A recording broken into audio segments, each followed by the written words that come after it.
everyone. Welcome back to the Cousins Code. Today we're going to be introducing two special guests that are also our cousins, and they're going to be an addition for today to the Cousins Code. We're going to be discussing womanhood. We're going to be discussing motherhood, life tips, and our life journey together. Ow! And we're just going to let them introduce themselves. So first, Zulay. Hi, guys. Welcome to the Cousins Code. I am Zulay. Unfortunately, I'm the oldest cousin up in here. But, you know, well, I'm the oldest cousin in the whole in the family. And you know what? I say that with a lot of pride. I was born in Medellin, Colombia. My parents migrated to the United States, specifically the East Coast, when I was 4. We've been a very tight-knit family for, you know, the decades that we've been here. We've all been through ups and downs together as a family, but the thing that makes us really special and really unique is that regardless of time and distance, because we all live far away from each other now, we stay, you know, committed to our values as a family. And I'm happy to be supporting everybody on this call that's that I love dearly and that I am so proud of.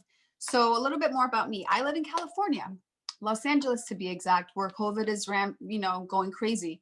I've been quarantined for a long time. I'm in my robe. I'm living my life, but I love it. It's so much, there's so much beauty and so much silver lining to get out of all of this. Even though we ourselves have had people in our family who have suffered from COVID, we've had people close to our family that have passed, unfortunately. So we'll get a little bit more into that. I work in the entertainment industry, like my other cousin, Michelle, who's also on here. But most importantly, right now, the current state of my life is that I am a mom to be. I am currently 5 months pregnant with a little girl, and I'm very excited. It's been the most exhilarating experience of my life the last 5 months. It's been kind of like a roller coaster ride of a lot of different emotions that we'll talk about. And I'm just happy to be here so that we can discuss all of those things together. And, you know, being, you know, the daughter of immigrants coming to this country, like everybody on this call did, growing up in a culture that inculcates so much love and family, and also being a part of a new culture that is our American culture, having our American dream, working through all of life's ups and downs. And I'm very excited to be here, and I'm very proud of you girls. Thank you for that wonderful introduction. Hi guys, my name is Lina Marcela, like my sister and my cousin said.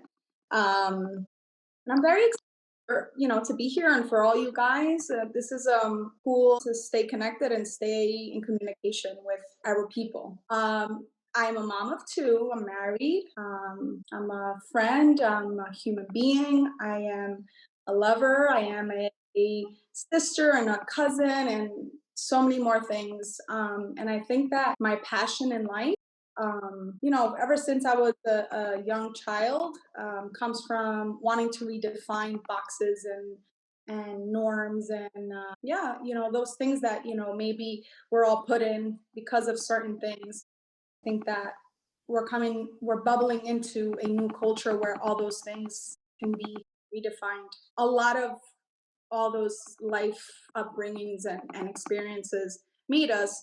There's also a space and time to redefine that, such as the American dream, which is, I think currently being redefined. And I think all of us collectively have a big role to play. We're doing it with this very medium and through these very experiences and chats. We're doing that. Like they both said, we've always been a very united family. Oh my God, we could go on forever about all the parties, the family parties we've had and all the memories we've created with each one. We always looked for ways to be together, to get together, even though, they lived in a different city than we did. Fun fact, I always, as a child, used to ask my dad, like, why did you guys choose Elizabeth? Because we live in Elizabeth, they don't. But I always ask my dad, like, why Elizabeth from Colombia? Like, how did you guys find out about Elizabeth specifically?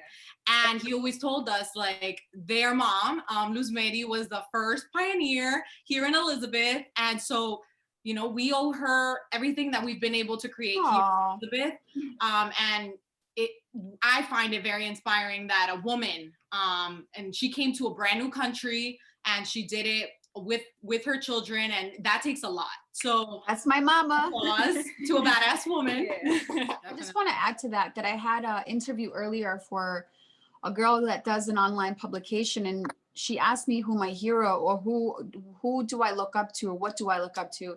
And the only two things I can say is, one is my mother. She's the most tenacious human being I've ever known, but my mom also has always taught us to always look at nature for inspiration. And so those are the two things I said. And it's funny that you said what you said about her. And then our mothers, our Tia Nora, you know, is someone that I admire tremendously as well. Nora is Michelle's mom, who is such a fighter, always does it with a smile on her face, hasn't had the easiest cards given to her, but she, through all of her struggles and through all of and everything that she's been through, she's managed to be a business owner for a number of years, for a long time. She is an entrepreneur. She's kind. She stays positive. And I know that things haven't always been easy for her, but every time that you speak to her, there's always it begins and ends with being positive. Yeah. There's a lot in between because she's very funny. And she'll take you on a roller coaster ride, but the beginning and the end, it's always, she's a very positive human being, like your mom, Marta, too. She's, you know, someone that I've always held in a high regard, because your dad, I'm sure, has worked so hard for you guys, but look at the look at the people that they've raised, people of character, people of dignity, people who take life seriously, and who are people who I think back and I think of all of us as kids dancing to the same music in Christmas parties. Yeah.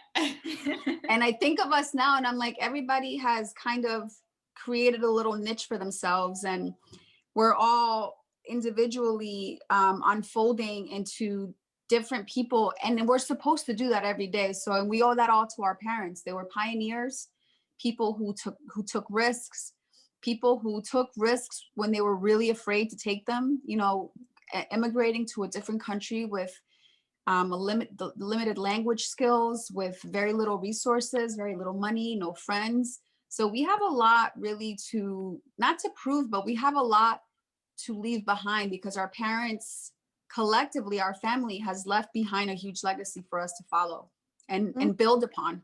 Yeah. You couldn't have said it better. We all could say we admire our parents, and they're the foundation of the family. And I think behind everything we do, of course, we want to make ourselves proud and we look to be better. But my dad always tells me, like, I don't want you to just do what I did. I want you to do better than. And I think that's in every parent. So we always keep that in the back of our heads, make them proud. Something I carry and I do in whatever it is that I do. So Mariana, you could start with some of the questions. Open it up. Mariana. You guys are so cute. All right. So I'm gonna start with like growing up. What factors came into life when you didn't expect it and had an impact, good or bad? Life always throws curveballs, right? So for me, a big pivotal moment in my life was my parents' divorce. You know, that's nothing that there is nothing I could have done to avoid that. There's nothing I did to cause it. It was just one of those things that happens to countless families. Michelle, you've been through it yourself, and nobody really prepares you for the aftermath of that. Mm-hmm. And for me, it happened at a very important time in my life as for a young woman in my young teenage years. And fortunately and unfortunately, because there's like I said, there's a silver lining in that too. As a kid, I had a lot of not responsibilities, but kind of. There was a lot of things that came into play to making our family work. Me being the oldest kid that had to kind of show up for my family in that way. So when the divorce happened, you know, you're kind of left.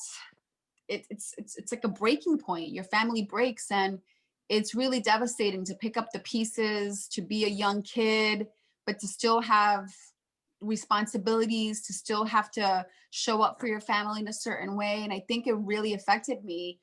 And I wouldn't have it any other way, so I'm not going to call it negatively, but I wish that I had had resources to deal with. And not that it's hard to say, because I had so much love. My mom had nothing but love. Our family collectively all gave us love, and it wasn't. I'm sorry to interrupt you. Yeah. What it just came to mind, like sometimes although you have a lot of love, those people per se are the people you should talk to, but sometimes at the moment, like you just can't say what you want to say, or you want to be strong for your mother, your father. Yeah. You don't want to take sides. So it's kind of like you're left with kind of the pieces and you don't know who to talk to about it. So. Exactly. Thank you for filling in the gap, because I didn't really know. I knew what I was trying to say, but you came through and you saved me.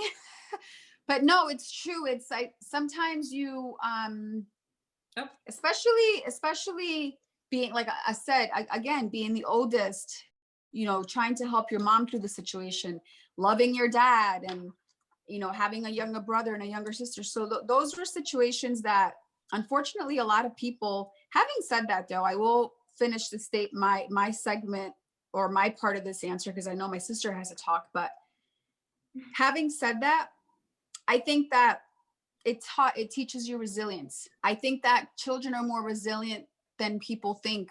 And I appreciate now looking back at those decisions my parents made, because they were ultimately for the best, for all of us, for our family, and for our health, for just our well-being overall. So, but like you said, there's just things that, and I don't want to say it affected me negatively, because I'm of the belief, my ideology is that no matter what happened in life, it was supposed to happen exactly how it did, because then I wouldn't be here if anything had been any bit different. Today, as I see it in this moment, wouldn't be happening in this manner. So everything, you know, it shaped you to be who you are now. Exactly. You know, not having that experience, you don't know what your life would have been like. It could have completely different. So yeah, definitely shapes you. I absolutely agree with my sister. I mean, it's hard to say that for that time in our lives didn't shape the people that are today. And for better or worse, you know, like Sulay said, those things happen because they have to happen. And, you know, one way or another, they shape you and they make you become the person that you're going to become. And through that resilience, you know, and it's funny because Sulay, like she said, she's a little bit older than me. So she had a different role in the house once that happened, once, you know, our parents got divorced. So I feel like she, you know, we each had our own, I guess, reactions to it, but also it also shaped our personalities in a little bit different circumstances, or, you know, I should say. And Sula is very, very sensitive. She's a very empathetic person.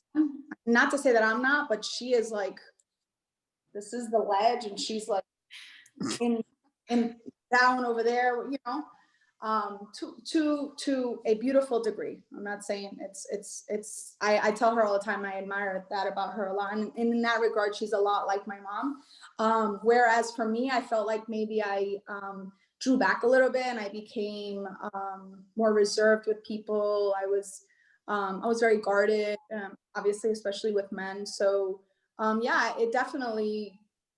And, you know, I'm not saying, like Sulay said, it's not a negative thing. It is what it is. And because she had to kind of like step up and be more of an adult in a time where maybe she could have been more in her, you know, youth and in her teenage years, she might have had to kind of, play a different role where I was still able to, be climbing trees, playing manhunt and such.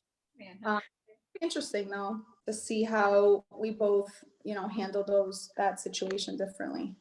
When my mommy got diagnosed with cancer, that was a really hard time, obviously for the whole family, for us. That was definitely a very challenging time in my life, for obvious reasons, right? But let's touch a little bit about, being a mom and a wife and, working and going to school at the same time. I mean, but it's definitely difficult, but it can definitely be done. And if Mommy Luz Meri, the tenacious, groundbreaking woman that she is, taught us anything, it was, you got to get on your horse and you got to just do it. I mean, I wouldn't recommend it, take your time, get married, children in time,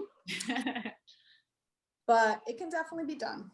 And cheers to my master's soon. Yeah, That's yeah. awesome. Cheers. I was actually just talking to a school counselor just a little bit ago, and I'm like, I can't believe pretty much a whole year has gone by since I've been in California. I was looking to get a job, I'm still, I need a job. I want a job, and I'm going to get a job. It's coming very soon, but we got to move forward. I started a class today.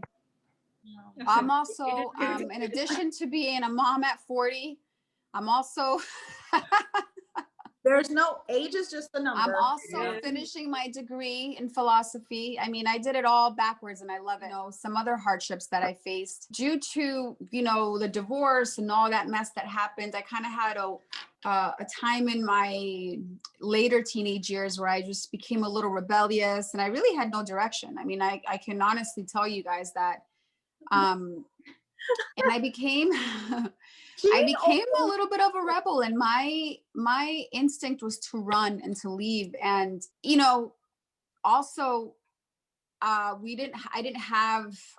did apply to a couple of universities and I did get accepted, but I wasn't on a full scholarship, so financially I was in a bind to pay for college.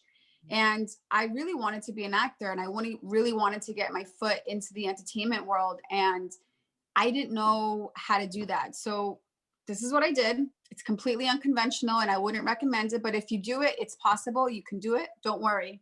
I joined the Army. I got money for college. I started college there. I went to school for 2 years. Then I dropped out, moved to New York City and went to acting school. And I realized that getting into acting was really freaking hard. So then I got a job and I was taking trains in and out of New York City, auditions. And it was the most, well, now in retrospect, it was the best time of my life. It was a beautiful mess. Truth. I've been a beautiful hot mess from day one, and I love but that was a challenging time for me, trying to balance. I was like, okay, so I did this. I'm going to be here for 3 years. The Army offered me a re-enlistment fee of like $15,000, which to me was a lot of money at the time. Cause I'm like $15,000 for just, maybe I'll re-enlist. But I decided to get out. I went to New York. I started going to acting school, and life got really interesting. There was a lot of walls that were put up. It's like a catch-22. Michelle knows this. You have to have experience to get your foot in the door. If you don't, it's hard to get the experience if you don't have a SAG card. So it's all really been about perseverance and staying motivated. For me, it's been about staying motivated, staying the course, and knowing that I've kind of always been a late bloomer in that way, and it's okay. Talk about the tenacity again. I remember my mom saying, well, if that's what you want, then, this is what you chose. I remember moving to California with literally no money, living in a studio apartment, with barely furnished studio apartment, trying to make ends meet. And then things started to happen. But I think the lesson in all this, and I tell younger people today, I'm talking about myself like I'm so old, younger people, okay?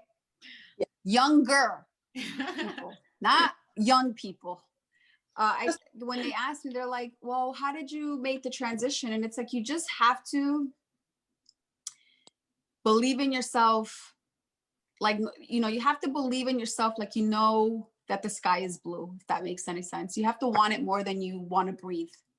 And that goes for anything. That goes for me in school right now. Right now, this is a challenge for me as well. Right now, you know, I'm 5 months pregnant. There's a lot of reasons I could have skipped out on this semester. I'm not feeling well. There's a lot going on emotionally and physically. There's so many other things that can take precedence, so many other things that I could make a priority, but I'm choosing, and I've always been this way. Once I choose to do something, then there's no way out. It just, we have to figure there. Yeah, you have to see it through. Yeah. So, and just, I want to touch a little bit on what you said, Marcella, because I remember that was mommy having cancer was such a troubling time. And that's been one of the biggest regrets of my life, is not handling that in a better way, because I was in denial. And I've apologized to mommy many times. I was in denial at the time and I was so angry when she told me she had cancer, that I refused to like recognize it as a real thing for a long time. And it was a coping mechanism that I've had to go back in therapy and think about it. But it was the fear of me losing the one person that to me stood for, you know, the only solid thing in our life was, you know, she's always been so solid. How could this be, you know, something that we're being threatened with? And I just, for a while, refused to acknowledge it, to accept it. And there was just me being angry. So there was a huge lesson for me in that. Still now, when things get hard or I get presented with, you know, situations that seem so unfair, whether professionally, personally, it's like you have to look at the things that scare you the most dead in the eye, and you have to go through them. And that was the biggest lesson I think that I learned from, obviously, you know, not the only lesson, because there were a lot of lessons in that, in health, but the biggest lesson I got from that was a lesson in fear, that you don't turn away from fear, you lean into it. So as we know, mental health is very important. So I wanted to ask you a question. So what are some activities that you both do that help you find peace when times are hard? I will start with this one. So Sula, you can blow it out of the water. For me now, you know, I've been a stay-at-home mom for a few years now, 4 to be exact, because my son turned 4 yesterday. And it is very, very important to find quiet time for yourself, to hear your own thoughts. So for me, it's to be able to unplug literally from phones, devices, from children, everything, and most of the time it happens in the shower or in the bathroom or doing something related to, you know, hygiene. But finding quiet time and quiet space for me, like really like centers me, and like, you know, whether it be through prayer or meditation or simply, you know, putting nail polish on or something simple like that. But I need to find time to hear my own thoughts without, you know, zillion things going on. That's very, very important for me. And yes, mental health, especially this last year with the pandemic and people being isolated, and, you know, the financial hardships that, you know, the whole world probably has, you know, found themselves in. It's a really, really big issue, and my heart goes out to anyone who's been alone and depressed, and it's a really hard time. So it's very important to find that time and space and form for, you know, your individual self to be able to center and just hear your own thoughts per se. I just want to echo everything my sister just said. When it comes to mental health, you have to find an outlet through other people. You have to find an outlet through community. You have to find an outlet through your friends. You have to have the power to be vulnerable. If you cannot tell people how and why and the reasons you're hurting, if you hold that all inside, you're going to break. I've had a new thing that I've adopted just recently, because before my meditation or my prayer was kind of all over the place, but I've been getting up at 6 a.m. and watching the sunrise and, stretching or, taking a moment for meditation. However the morning goes, I don't have like a strict, I meditate at this time. No, I set aside an hour for myself in the morning while it's still dark outside. And I find that it really centers me throughout the day. And I'm very lucky. My best friend is my sister. I have a beautiful mom, like we've talked about on the call before. And I know all of us on this call have that person. It's equally as important to be able to be vulnerable and to share your experiences and to share your pain and your hurt so that you can heal through talking about it. It's also equally important being that person to someone in your life that you see is struggling, telling that person that it's okay that they're breaking down, and it's okay to speak to you if they choose to speak to someone. Just being there for someone, it's really important, because sometimes they don't have that person, even just on something they're thinking. You may change their mind, so it's really important that we're conscious of that when we're speaking to someone. Absolutely. Any last few words that or any tips that you would like to say to women in general and people in general? Go ahead, Gorgeous. I do want to just elaborate on like the point that Sulay was making and that you just made, Laura. It's so important. Like, you just never know what somebody else is going through, and you can be that olive branch person, as the saying goes, for somebody. And that's so important and so beautiful and so necessary, especially right now through a pandemic. Like for me, I mean, I'm surrounded by people, but for other, where I need to find that time to center for myself. But then there's people that are all alone. And I think the pandemic has really highlighted how much human beings need that community and that human interaction. And you need to find your peace, and however that may be, but be kind to others. Always choose love, and remember that what you may be feeling, others may be feeling, and, do unto others as you want done to you. Let's see, how can I close this out? Well, first of all, thank you guys for inviting us. I'm so happy that we were able to have some really good in-depth conversation. I feel like we haven't had this opportunity ever really in a long time.